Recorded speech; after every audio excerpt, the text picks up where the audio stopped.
চরম উত্তেজনায় ছক্কার বৃষ্টি, দিল্লিকে কুকুরের মতো পিটিয়ে হারালো কলকাতা। কলকাতার জয়ে মুস্তাফিজুরের চেন্নাইয়ের পয়েন্ট টেবিল দেখুন। বিস্তারিত জানতে ভিডিওটি না টেনে সম্পূর্ণ দেখার অনুরোধ রইল। এবারের আইপিএলে রান বন্যায় আজকের ম্যাচে দিল্লি হাঁটলো উল্টো পথে। কলকাতার নাইট রাইডার্সের বিপক্ষে আগে ব্যাটিং করতে নেমে দিল্লি ক্যাপিটালসের ব্যাটিং বিপর্যয়, যার ফলে 154 রানের লক্ষ্য ছুড়ে দিয়েছিল কেকেআরকে দিল্লি ক্যাপিটালস। ছোট লক্ষ্য রান তাড়া করতে নেমে যেন রান পাহাড়ের মতো জবাব দিচ্ছিলেন সল্ট ও সুনীল নারিন। এই দুই ব্যাটার 6 ওভারে 79 রানের জুটি গড়েন। তবে সুনীল নারিন 10 বলে 15 রানের সাজঘরে ফিরেছেন। সল্টও পেয়েছিলেন দ্রুত 50-র দেখা, মাত্র 24 বলে 50 তুলে নেন তিনি।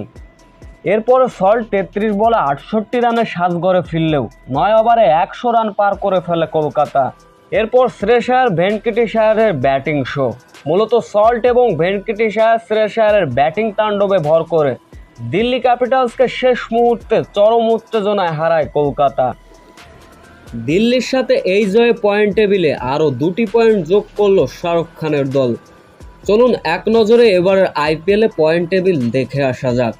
1-এ আছে রাজস্থান 16 পয়েন্ট নিয়ে, 2-এ কেকেআর 12 পয়েন্ট নিয়ে, 3-এ আছে মুস্তাফিজুর রহমানের চেন্নাই সুপার কিংস, 4-এ সানরাইজ হায়দ্রাবাদ, 5-এ লখনৌ সুপার জায়ান্ট, 6-এ আছে দিল্লি ক্যাপিটালস।